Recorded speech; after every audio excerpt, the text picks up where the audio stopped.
Amigas e amigos, é justa esta onda de indignação que se levantou por conta daquele comportamento troglodita dos, entre aspas, entrevistadores da Manuela Dávila no programa Roda Viva? A Manuela Dávila, pré-candidata à presidência da República pelo Partido Comunista do Brasil, PCdoB, mas é preciso compreender, e isso é o fundamental, que se trata simplesmente de um comportamento ideológico, de uma tradução de uma ideologia. Já ocorreram em outras ocasiões comportamentos até piores do que isso. Eu já comentei aqui o caso da entrevista que ela deu na rede de rádio Jovem Pan, num programa pretensamente de humor chamado Pânico. Puseram lá um típico cachorro louco, ensandecido, enraivecido, tal de carioca, fazendo provocações, das mais absurdas possíveis. A Manuela Dávila deu umas estocadas nele e ele reagiu com virulência. E fizeram pior. Pegaram trechos da entrevista dela, jogaram num outro programa, este pretensamente jornalístico, comandado pelo Rato Branco pretoriano Augusto Nunes, esse mesmo que comandava o Roda Viva aí até recentemente. E em cima de trechos da fala dela, tinha uma rodinha lá de rato pretoriano. Eles falavam todos os tipos de absurdos.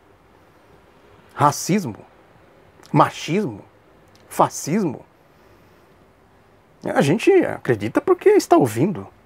Numa situação de aplicabilidade da justiça com mais rigor, certamente eles sofreriam penas pesadas por desrespeitar a Constituição, desrespeitar a mulher, desrespeitar o povo, desrespeitar a civilização. Agora, como é que a direita poderia se pronunciar, se não por aí? Qual é a ideologia da direita? A ideologia do século XIX, em pleno século XX, quando eles vão aplicar na prática a sua ideologia, o resultado é isso aí. É tão somente a manifestação dessa ideologia, a tradução dessa ideologia. É diferente esse comportamento da Jovem Pan, do Roda Viva, dos editoriais dos jornalões que eu tenho comentado aqui, o palavreado dos editoriais do Jornal o Globo, do Jornal Estado de São Paulo, sobretudo, como eles tratam o ex-presidente Luiz Inácio Lula da Silva, a ex-presidenta Dilma Rousseff, é diferente? Evidentemente que não é. Portanto, é necessário que a gente entenda fundamentalmente isso, que se trata de uma questão ideológica. É a discriminação social, para manter o povo exatamente no lugar que eles querem, na condição de escravo, sem acesso às informações, sem a cognição social. Como eles poderiam escravizar o povo se o povo tivesse consciência de tudo isso? Do que significa o machismo, a misoginia, o racismo, a discriminação social. Dentro desta discriminação social entra tudo isso aí, a homofobia. Um povo desenvolvido, com acesso ao conhecimento científico, à universidade, à cognição social, à percepção do que significa essa relação trabalho-capital, quem produz riqueza, quem se apropria da riqueza, qual é o papel do Estado, do orçamento público, como eles manteriam esse povo no escravagismo, escravizando o povo, tirando o couro do povo, dando golpes contra o povo, passando cheque sem fundo para o povo. Como eles poderiam fazer isso? Só pode fazer com esse comportamento. Alguém fez aí uma comparação com a Marina Silva, lá no Roda Viva, diz que ela foi interrompida 3 vezes, contra 61 vezes da Manuela Dávila.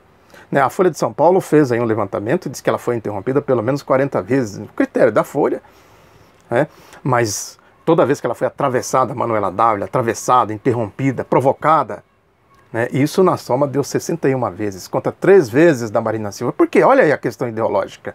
Porque a Marina foi lá, falaram da ideologia deles, era do interesse deles. A ideia não significa que seja uma mulher ou seja um homem. A ideia é de direita, a ideia é desse comportamento aí. Porque se a direita deixar de ser racista, machista, fascista, ela deixa de ser direita. Numa sociedade desenvolvida, com progresso social, com o povo tendo acesso ao conhecimento científico, tendo uma cognição social mais desenvolvida, certamente a direita desapareceria, deixaria de ser direita. Ela só pode, repito, ela só pode existir com essa ideologia, com esse pensamento, com esse comportamento. Evidentemente que a mulher à medida que ela vai adquirindo mais consciência, consequentemente, ela vai se aproximando das ideias progressistas envolvidas e tudo mais. Não à toa que eles procuram manter as mulheres distantes, né, dos ciclos de poder.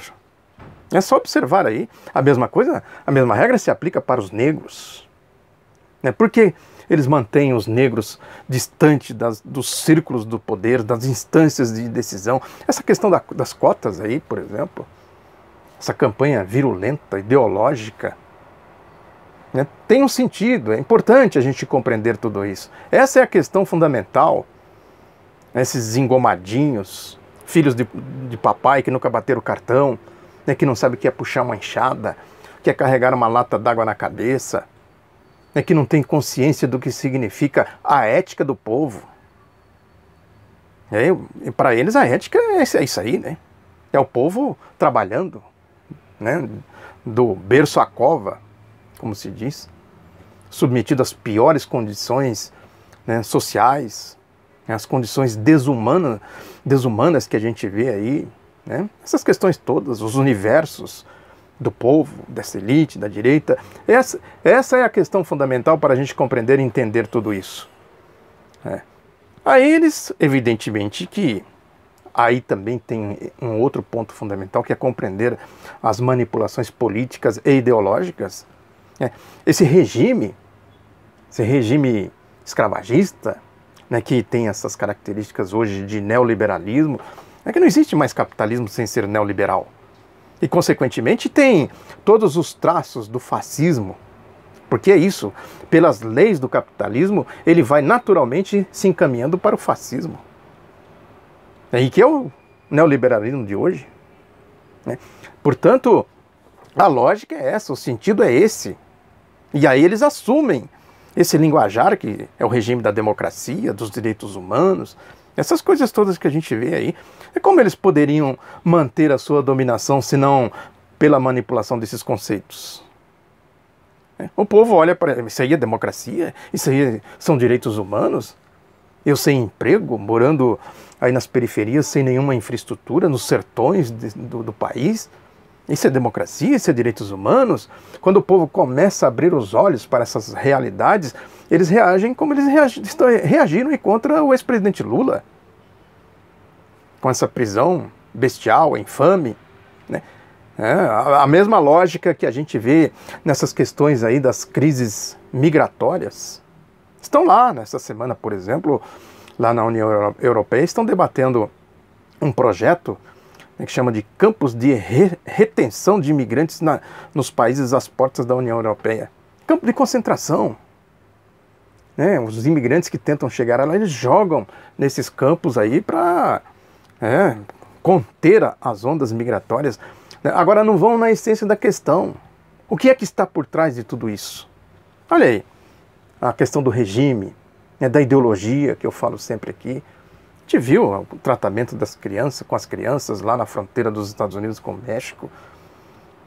É o regime, é a ideologia, é isso aqui, são esses comportamentos aí do Roda Viva, da Rádio Jovem Pan, dos editoriais, dos jornalões. Esta tradução a gente precisa fazer para compreender o sentido da luta pela democracia, pela soberania nacional, pelo desenvolvimento, pela inclusão social. A defesa do país, dos brasileiros. Esta é a questão fundamental quando a gente fala de enfrentamento ao golpe. Eu separei aqui um caso muito emblemático de um editorial do jornal O Estado de São Paulo, do dia 27 de novembro de 2017.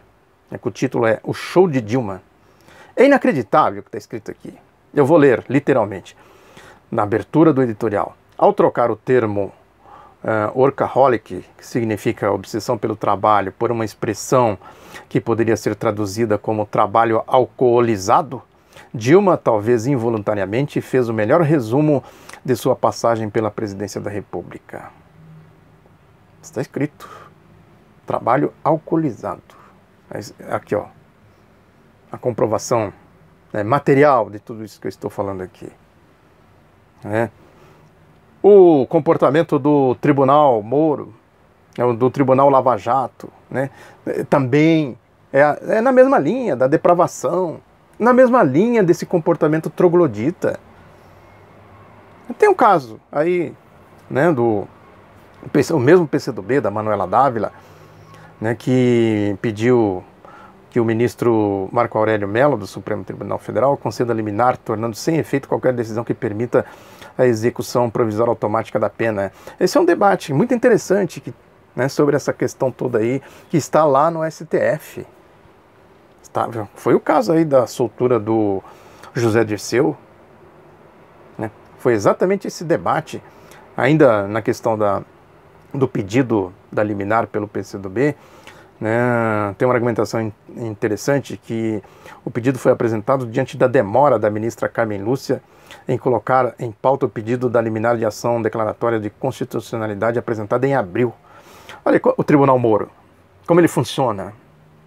Ele é rápido quando se trata de condenar sem provas, com convicção, com PowerPoint, essas picaretagens todas aí, essa discriminação social, esse tribunal escravagista, nazista, fascista, né? E quando se trata de ver o que diz a Constituição e fazer a comparação com o que se pede, com o que se exige, ela simplesmente, a Carmen Lúcia, né, que é presidente do STF, simplesmente joga na gaveta e deixa para lá. Né? Outros exemplos, né, que é o caso aí, né, dessas solturas, desses trancamentos de processos aí, das picaretagens da Operação Lava Jato, da indústria da corrupção lá da maracutaia deles, né, que é exatamente esse debate em torno da prisão, né, preventiva, a execução provisória da pena. Olha, isso é um termo absurdo, execução provisória da pena. Ou seja, é o caso do ex-presidente Lula, está cumprindo uma pena provisória. Quer dizer, e se depois, no final, ele vai ser inocentado? Já é um inocente, claro. Mas estou dizendo do ponto de vista legal. Como é que fica a situação dele? Isso existe no direito legal, execução provisória da pena? Existe na Constituição ou é invenção do Tribunal Moro? Do Tribunal Fascista, do nazismo, do regime militar aqui de 64, dos latrocidas, aquela turma que matava para roubar? E como é que é a coisa? Tem aí o Deltan Dallagnol, né, que faz aqueles vídeos ridículos dele, agora está fazendo, né? Que é aquela história, né, que fica políticos, né, que ele diz aqui que as decisões dos ministros Gilmar Mendes, né, Dias Toffoli e Ricardo Lewandowski significa tirar o Brasil dos trilhos que poderiam conduzir ao rompimento da impunidade dos poderosos. Olha aí. Eles são os anjos, né? O linguajar arrogante, petulante, depravado, rebaixado, né? Exatamente para alimentar cachorros loucos. É uma depravação completa, né? Aí ele imita a Globo, nesse programa eleitoral gratuito da Globo aí, né? Que país você quer? Isso é programa eleitoral gratuito para a direita. Que ele pergunta o Dallagnol, é esse o Brasil que queremos? A soltura de Dirceu, por exemplo, pode significar a soltura de mais presos da Lava Jato, salvo nos casos de prisão preventiva mantidos em todos os 4 tribunais. Tribunal Lava Jato, Tribunal Moro, não é o Tribunal do Poder Judiciário. Desobedecendo ao colegiado do STF, os 3 ministros não reconheceram a execução da pena após a decisão de segunda instância. Não tem sentido dizer que o STF não autorizou prisão em segunda instância de modo automático. A questão toda é essa. Quer dizer, foi condenado em segunda instância, o Moro já manda prender imediatamente. Agora tem os trâmites, aí tem os recursos. Ou seja, o que ele está dizendo aqui é o seguinte, a Constituição não vale nada, os códigos aí, né, civil, sei lá, mas o que, os códigos democráticos também não valem nada. Prende, depois vocês vão recorrer aí atrás, enquanto isso a pessoa fica presa. Faz sentido isso? Se não pela lógica, né, de trogloditas, pela lógica dos cachorros loucos aí do Roda Viva, da Jovem Pan, dos editoriais dos jornalões, né? A lógica é essa aí, né? Aí ele diz ainda, caso se exigissem requisitos de prisão preventiva para além da confirmação da sentença em segunda instância, não se trataria de execução provisória, sim de prisão preventiva. É isso aí, ó. Não precisa de requisitos nenhum. Basta a decisão, já manda prender. Dane-se as leis, a Constituição, a civilidade, o contraditório, as provas materiais, tudo isso que a gente compreende aí como civilidade, como civilização. A confissão aqui é cachorro louco, roda viva, Jovem Pan, golpe, direita, neoliberalismo, fascismo, nazismo. Olha aí a tradução de tudo, a comprovação na prática de tudo isso. É isso. Os ministros aí, Marco Aurélio Mello, o Gilmar Mendes, né, em certa medida até o Dias Toffoli, já perceberam o que é o Tribunal Moro, o que significa esse Tribunal Lava Jato. Eles não soltaram o José Dirceu, né, não tomaram aí algumas medidas, né, contra o Tribunal Lava Jato, porque eles gostam do José Dirceu, porque eles gostam dos tais aí que eles trancaram os processos, inclusive gente do PSDB, como é o caso do Fernando Capesa. Não é por isso. Fernando Capesa, aqui de São Paulo e tal, é o caso da merenda. Não é por isso.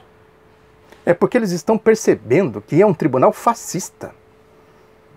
Aí aquela história que o Mao Tse Tung dizia, né, as contradições no seio dos inimigos.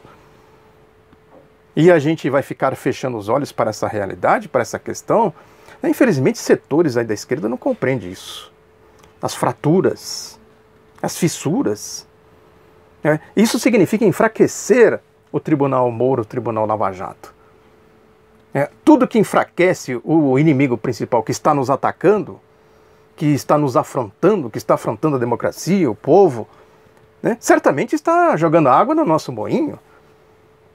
Isso é importante. Essa é uma síntese importantíssima. Eles, esses ministros, compreenderam o que é o Tribunal Fascista, Tribunal Lava Jato, Tribunal Moro. Eles compreenderam, sabem que vai chegar, até onde isso vai chegar, se deixar aí por conta. Sabe a finalidade desse Tribunal Fascista, desse Tribunal Freisler, do Tribunal Moro.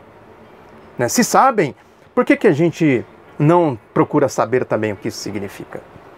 Olha aí, uma questão fundamental para a gente entender.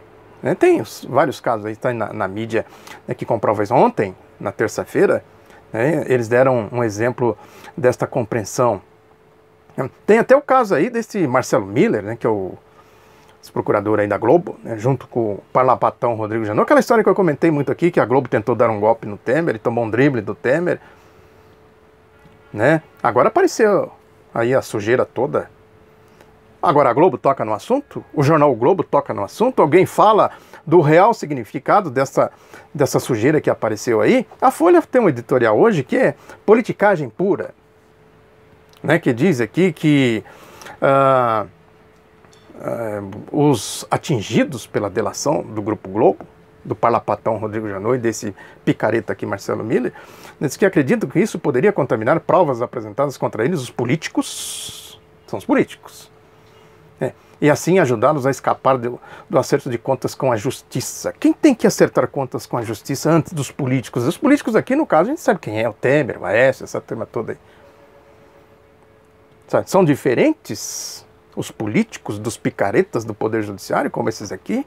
O que é realmente esse processo, a essência desse processo? Se não guerra de facções, briga de facções, o comportamento vergonhoso, indecente desse Rodrigo Janot. É pior até do que o comportamento desse Marcelo Miller. É o mesmo comportamento do Sérgio Moro, abriu as portas para a corrupção. É o caso que eu falei aqui, recorrente. Isso é uma vergonha, isso é uma indecência, uma infâmia, um tapa na cara do povo brasileiro. Essa história dele proibir que os organismos do Estado investiguem corrupção. É o caso lá também. Nesse caso aqui ele ficou sentado em cima por 4 meses. No caso lá do Paraná, aquela história dos pedágios. Então, ele falou, não vou jogar isso aí não interessa isso aí. Né? E é de lá, ele seria o juiz natural do processo. Né? Aí alegou, não, eu estou com muito trabalho, excesso de trabalho, tem que viajar para Nova York, para Mônaco, tem a Rô. A Rô possivelmente deve ter falado para ele, Mô, cuide da Rô e não da corrupção. É assim que é a coisa. Agora, o que está por trás de tudo isso? É a economia, estúpido. Estou usando aqui uma frase, né, de um marqueteiro do Bill Clinton, né, de aquela história lá em 1991, o presidente dos Estados Unidos, o Bush, venceu a Guerra do Golfo, né, diz que resgatou a autoestima dos americanos após a dolorosa derrota do Vietnã. Ele dizia, né, o discurso do Bush era esse, né, e ele se dizia favorito para as eleições de 1992. Aí o marqueteiro do Clinton, chamado James Carville, né, disse que o Bush não era invencível. E ele cunhou essa expressão: é a economia, estúpido. É um país em recessão, crise no país, como é que o Bush poderia ganhar as eleições? É isso aí.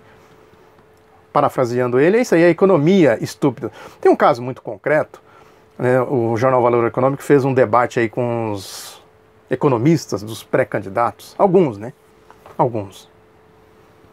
E tem aí o caso do Pércio Arida, que é o economista do programa do Geraldo Alckmin, né, que ele falou dessa questão da Previdência. Olha, essa é uma questão chave para o golpe, fundamental para eles. Eu tenho falado disso aqui também. Querem meter a mão aí no dinheiro da Previdência, do povo, dos trabalhadores. Já roubaram lá com a emenda 95 do teto, tiraram o dinheiro da educação, da saúde, da segurança pública, etc. E agora querem o dinheiro da Previdência. Querem porque querem. O argumento dele é ridículo, é igual Lava Jato, Jovem Pan, Roda Viva, etc, etc. É o neoliberalismo. O argumento aqui é ridículo. Ele diz o seguinte, que a questão é até que ponto o Tesouro, isto é, o povo, conseguirá bancar esses benefícios da Previdência Social. Porque sem a ajuda dele, do povo, né, as contas da Previdência não fecham. O povo é o Tesouro.